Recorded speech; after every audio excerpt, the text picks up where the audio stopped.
వదినమ్మా, ఏంటి గోపి? నీకో good news వదినా. ఏంటయ్యా అది? అన్నయ్య ఏడి? మందు కట్ల తీసుకురావడానికి వెళ్ళాడు. అవునా? అవును. ఇంతకీ ఏంటి ఆ గుడ్ న్యూస్? నాకు మన జిల్లాలో ఫస్ట్ ర్యాంక్ వచ్చింది వదినా. నిజంగానా? ఎంత శుభవార్త చెప్పావు గోపి. నువ్వు ఇంకా గొప్ప చదువులు చదివి ₹1,00,000 జాబ్ కొట్టాలి గోపి. తప్పకుండా వదినమ్మా, కానీ ఇంకా గొప్ప చదువులు చదవాలంటే చాలా డబ్బులు అవుతాయి వదినమ్మా. అయితే అయ్యాయిలే గోపి. మీ అన్నయ్య నేను కష్టపడి నీకోసం డబ్బు పోగేస్తాం. అవి చాలకపోతే ఈ పొలం అమ్ముదాం. వదినమ్మా, నా కోసం పొలం అమ్ముతారా?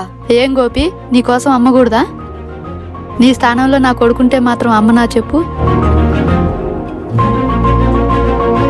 అంటే నన్ను నీ కొడుకుతో పోల్చావా వదినమ్మా?